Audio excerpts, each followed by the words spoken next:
அன்பின் பிதாவே, இந்த காலை வேலைக்கா உமக்கு நன்றி செலுத்துகிறோம். எங்களை அதிகமாய் நேசிக்கிற தகப்பனே, உம்மை துதிக்கிறோம். உங்களை தொடுகிறவன் என் கண்மணியை தொடுகிறான் என்று சொல்லியிருக்கிறேன். ஆண்டவரே, எங்கள் மேல் ஆண்டவரே கரிசனையுள்ள தேவன். அப்பா, உம்முடைய கரத்துல எங்களை ஒப்பு கொடுக்கிறோம்ப்பா. நீங்க எங்களுக்கு அடைக்கலமும் கோட்டையும் பாதுகாப்புமாய் இருந்து வழி நடத்தி வருகிறீங்க. அதற்காக துதிக்கிறோம். உம்முடைய கரத்துல எங்களை ஒப்பு கொடுக்கிறோம். இந்த நாளின் வேத தியானத்தை எங்களுக்கு ஆசீர்வதித்து தாங்க. நேசிக்கிற இயேசு கிறிஸ்துவின் இனிய நாமத்தில் கேட்கிறோம் பிதாவே, ஆமென். 2 சாமுவேல் 16வது அதிகாரம் 12வது வசனம். ஒருவேளை கர்த்தர் என் சிறுமையை பார்த்து இந்த நாளில் அவன் நிந்தித்த நிந்தனைக்கு பதிலாக எனக்கு நன்மையை சரி கட்டுவார் என்றார். முந்தின பகுதியில நம்ம பார்த்தோம், சீமேயி தாவீதை தூஷித்தான். அது மாத்திரம் இல்ல, தாவீதையும் அவனோடு கூட இருந்த ஜனங்கள் மேல கல்லி எறிந்தான் அப்படின்னு சொல்லிட்டு வாசித்தோம். இப்ப தாவீது கர்த்தர் என்னோட சிறுமைய பார்த்து என் நிந்தைக்கு பதிலாக அவன் நிந்தித்த இந்த நிந்தைக்கு பதிலாக எனக்கு நன்மையை சரி கட்டுவார் அப்படின்னு சொல்லிட்டு சொல்லுகிறத பாக்குறோம். அப்ப பிரச்சனையை சந்திக்கும் போது தானே ஒரு தீர்வு காணாம, அவனுக்கு எதிராக செயல்படாம, அவன் திட்டுறான் உடனே நானும் திட்டுவேன், பழிக்கு பழி வாங்குவேன் அப்படின்ற எண்ணம் தாவீதுக்கு இல்ல.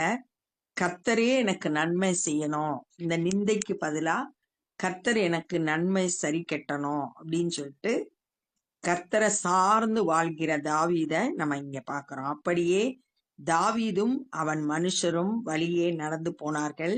சீமேயும் மலையின் பக்கத்தில் அவனுக்கு எதிராக நடந்து தூசித்து அவனுக்கு எதிராக கற்களை எறிந்து மண்ணை தூற்றி கொண்டே வந்தான்.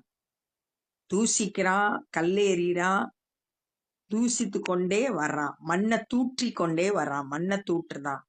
இப்படிப்பட்ட சீமேயி இந்த மாதிரி செஞ்சுக்கிட்டு வர்றான். ராஜாவும் அவனோடு இருந்த சகல ஜனங்களும் விடாய்த்தவர்களாய் தங்கும் இடத்திலே சேர்ந்து இளைப்பாறினார்கள். இந்த பிரச்சனைகள் மத்தியில கூட அவங்க தங்களோட இடத்துக்கு ஒரு இளைப்பாறுகிறத பாக்குறோம். இந்த சமாதானம் தேவன் தான் கொடுக்க முடியும். கர்த்தரையே நம்ம சார்ந்து இருக்கும் போது உள்ளான சமாதானத்தை ஆண்டவர் தருவாரு, நம்மளை இளைப்பாற செய்வாரு. அங்க தாவீதும் அவனோடு இருந்த அவர்களும் இந்த பிரச்சனைகளுக்கு மத்தியில ஒரு சமாதானத்தோடு இளைப்பாறுகிறத இங்க நம்ம பாக்குறோம். அப்சலோமும் இஸ்ரவேல் மனுஷராகிய சகல ஜனங்களும் அவனோடு கூட அகிதோப்பேலும் எருசலேமுக்கு வந்தார்கள். எருசலேம்ல தான் தலைநகரா வச்சுதான் தாவீது ஆட்சி செய்து வந்தான். தாவீதோட வீடு அங்கதான் இருந்தது. அங்க அப்சலோமும் இஸ்ரவேல் மக்களும், அகிதோப்பேல் தாவீதுக்கு ஆலோசனை கொடுத்தவன். இப்ப அவன் அப்சலோம் பக்கம் சேர்ந்து கொண்டான். அவனும் எருசலேமுக்கு வந்தான். அர்க்கியனாகிய ஊசாய் என்னும் தாவீதின் சிநேகிதன் அப்சலோமின் இடத்தில் வந்த போது, முந்தின அதிகாரத்துல நம்ம பார்த்தோம், அவன் தாவீதுகிட்ட வந்தப்போ தாவீது சொல்றான், நீ அப்சலோம் கூட போய் சேர்ந்து இருந்துக்கோ, அங்க என்ன நடக்குதோ அந்த செய்திய எனக்கு சொல்லு அப்படின்னு சொல்லிட்டு முந்தின அதிகாரத்துல தாவீது சொல்லி அப்சலோம அனுப்புறத பாக்குறோம். 34வது வசனத்துல, நீ அங்க போய் அவனுக்கு ஊழியக்காரனாயிரு, எனக்காக அகிதோப்பேலின் ஆலோசனையை அபத்தமாக்கு அப்படின்னு சொல்லிட்டு அங்க என்னென்ன கேள்விப்படுறியோ அந்த செய்தியெல்லாம் எனக்கு சொல்லி விடணும் அப்படின்னு சொல்லிட்டு தாவீது இந்த ஊசாய அப்சலோம் இடத்துல அனுப்பி வச்சான். அங்க இருக்கிற செய்திய தாவீதுக்கு அறிவிக்கும்படியா. அவன் இப்ப அப்சலோம் இடத்துல ஊசாய் அப்சலோமை நோக்கி, ராஜாவே வாழ்க, ராஜாவே வாழ்க என்றான். இப்ப அங்க ராஜாவா இருக்கிறது அப்சலோம். அதனால அவனை வாழ்கன்னு சொல்லி வாழ்த்துறான். அப்பொழுது அப்சலோம் ஊசாயை பார்த்து, உன் சிநேகிதன் மேல் உனக்கு இருக்கிற தயை இதுதானோ? உன் சிநேகிதன் சொன்னது இங்க தாவீதை குறித்து. அது மேல நீ வச்சிருக்கிற தயை இவ்வளவுதானா? உன் சிநேகிதனோடு நீ போகாதே போனது என்ன என்று கேட்டான். உன் சிநேகிதன் வனாந்திரத்துக்கு போயிருக்கப்ப நீ ஏன் கூட போல, இங்கே இருக்க அப்படின்னு ஒரு கேள்வியை கேட்கிறான். அதற்கு ஊசாய் அப்சலோமை நோக்கி, அப்படியல்ல, கர்த்தரும் இந்த ஜனங்களும் இஸ்ரவேல் மனுஷர் அனைவரும் தெரிந்து கொள்ளுகிறவனையே நான் சேர்ந்து அவரோடே இருப்பேன். அப்சலோமுக்கு ஏத்த மாதிரி பேசினா தான் அவன் தன்னோட வேலையில வச்சுக்குவான். அதனால அவனுக்கு ஏத்த மாதிரி பேசுறான். கர்த்தரும் இந்த இஸ்ரவேல் ஜனங்களும் யார் பக்கமா சேர்ந்து இருக்கிறாங்களோ, யார தெரிந்து கொள்றாங்களோ அவங்களோடு நான் சேர்ந்து கொள்வேன். கர்த்தரும் உன்னைய தான் தெரிந்தெடுத்திருக்காரு, இஸ்ரவேல் மக்களும் உன்னைய தெரிந்தெடுத்திருக்காங்க, அதனால நான் உன் பக்கம் வர்றேன் அப்படின்னு சொல்லிட்டு அப்சலோம் மனசுக்கு ஏத்த மாதிரி இங்க ஊசாய் பேசுறார். அதுவும் அல்லாமல் நான் யாரிடத்தில் சேவிப்பேன்? அவருடைய குமாரனிடத்தில் அல்லவா? நான் யார்கிட்ட வேலை பார்க்க போறேன்? என்னுடைய சிநேகிதனாகிய தாவீதோட மகன்கிட்ட தானே வேலை பார்க்க போறேன். உம்முடைய தகப்பனிடத்தில் எப்படி சேவித்தேனோ அப்படியே உம்மிடத்திலும் சேவிப்பேன் என்றான். உங்க அப்பாக்கு எப்படி வேலை செஞ்சனோ அது மாதிரியே உனக்கு நான் வேலை செய்வேன் அப்படின்னு சொல்லி வேலையில சேர்றதுக்கு ஆயத்தமா இருந்தான், அவனுக்கு கூட இருக்கிறதுக்கு. அப்சலோம் அகிதோப்பேலை பார்த்து, நாங்கள் செய்ய வேண்டியது இன்னதென்று ஆலோசனை சொல்லும் என்றான். தாவீதுக்கு ஆலோசனை சொன்னது இந்த அகிதோப்பேல் தான். அது அப்படியே இவனும் பின்பற்றி, நாங்க என்ன செய்யணும், எங்களுக்கு ஆலோசனை சொல்லு அப்படின்னு சொல்லிட்டு கேட்கிறான். அப்பொழுது அகிதோப்பேல் அப்சலோமை நோக்கி, வீட்டை காக்க உம்முடைய தகப்பன் பின் வைத்த அவருடைய மறுமனையாட்டிகளிடத்தில் பிரவேசியும். இவன் அகிதோப்பேல் ரொம்ப புத்திசாலி, நல்ல ஆலோசனை கொடுத்து வந்தான். ஆனா கர்த்தருடைய ஆலோசனை என்ன அப்படின்றத இவன் தெரிவிக்கல. இந்த இடத்துல அவன் சரியான ஆலோசனை கொடுக்கல. முந்தின அதிகாரத்துல நம்ம 31வது வசனத்துல பார்த்தோம்னா, கர்த்தாவே அகிதோப்பேலின் ஆலோசனையை பைத்தியமாக்கி விடுவீராக அப்படின்னு சொல்லிட்டு தாவீது ஜெபம் பண்றாரு. இங்க ஒரு புத்தி இல்லாத ஆலோசனைய அகிதோப்பேல் கொடுக்கறான். என்ன அப்படின்னா, தாவீது வீடை காக்க வைத்துட்டு போன மறுமணியாட்டியோட சேரு. 2 சாமுவேல் 15வது அதிகாரம் 16வது வசனத்துல, வனாந்திரத்துக்கு ஓடி போகும்போது தாவீது ஒரு 10 மறுமனையாட்டிகளை தன்னோட வீட்டை காவல் காக்கும்படியா வச்சுட்டு போனத அந்த வசனத்துல பாக்குறோம். இப்ப நீ அவங்க மறுமனையாட்டியோட பேசி அப்படின்னு ஐடியா சொல்றான். அப்பொழுது உம்முடைய தகப்பனுக்கு நாற்றமாய் போனீர் என்று இஸ்ரவேலர் எல்லாரும் கேள்விப்பட்டு உம்மோடு இருக்கிற எல்லாருடைய கைகளும் பலக்கும் என்றான். இஸ்ரவேல் மக்கள் இதை கேட்கும்போது அவங்க உனக்கு சப்போர்ட்டா இருப்பாங்க, உன்னை பலப்படுத்துவாங்க அப்படின்னு சொல்லிட்டு சொல்றான். அப்படியே அப்சலோமும் உப்பரிகில் மேல் ஒரு கூடாரத்தை போட்டார்கள். அப்சலோமுக்கு உப்பரிகையில ஒரு கூடாரத்தை போட்டாங்க.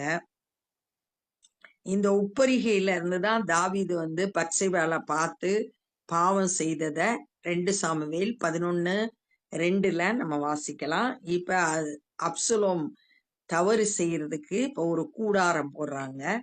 அங்கே அப்சலோம் சகல இஸ்ரவேலரின் கண்களுக்கு முன்பாக தன் தகப்பனுடைய மறுமனையாட்டிகளிடத்தில் பிரவேசித்தான். எல்லாரும் பார்க்கிற மாதிரி தவறு செய்யறான். இது நாத்தான் தீர்க்கதரிசி மூலம் சொல்லப்பட்ட தீர்க்க தரிசனம் நிறைவேறுகிறது.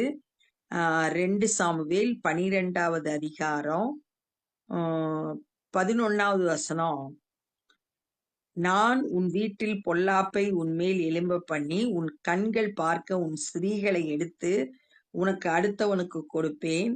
அவன் இந்த சூரியனுடைய வெளிச்சத்திலே உன் ஸ்திரீயோடு சயனிப்பான் அப்படின்னு சொல்லிட்டு சொல்லப்பட்டிருக்க வார்த்தை.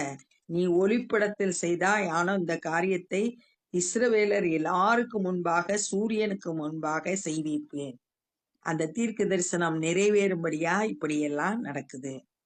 அந்த நாட்களில் அகிதோப்பேல் சொல்லும் ஆலோசனை தேவனுடைய வாக்கை போல இருந்தது.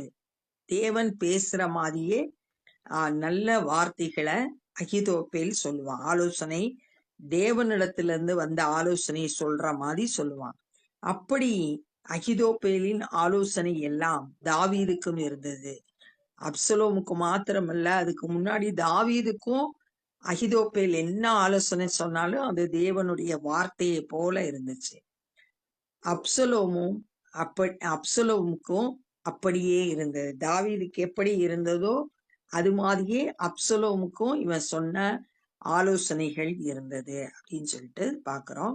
அப்ப இந்த நாள்ல என்ன கற்றுக்கொண்டோம்னா, தாவீது சீமையை தூசிக்கும் போது கூட பதிலுக்கு பதில் தூசிக்காம, ஆண்டவர் என்னோட சிறுமையை பார்த்து எனக்கு நேர்பட்ட இந்த நிந்தைய பார்த்து அதுக்கு பதிலா நன்மையை சரி கட்டணும் அப்படின்னு கர்த்தரையே சார்ந்து கொண்டு இருக்கிறத பார்த்தோம்.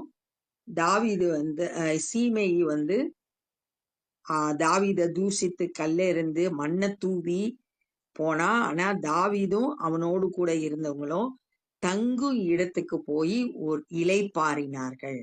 இந்த மனக்கலக்கம், குழப்பம், வேதனை இதெல்லாம் எதுவும் இல்லாம இளைப்பாறினாங்க. பிரச்சனைகளுக்கு மத்தியில சமாதானத்தை இயேசு மாத்திரம்தான் கொடுக்க முடியும். இந்த இளைப்பாறுதல் தேவனிடத்துல இருந்து மாத்திரம்தான் வரும்.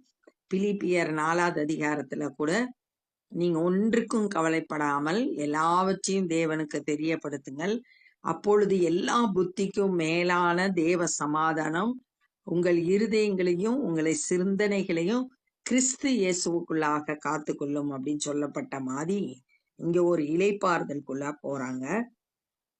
அடுத்து ஊசாய் அப்சலோம்கிட்ட ராஜாவே வாழ்க அப்படின்னு சொல்லிட்டு சொல்லும் போது, நீ என்ன தாவீதோட போகாம இங்க வந்திருக்கிற அப்படின்னு சொல்லிட்டு அவன் கேட்கும் போது, நான் கர்த்தரும் இஸ்ரவேல் மக்களும் யார தெரிந்தெடுக்கிறாங்களோ அவங்களோட தான் நான் இருப்பேன்.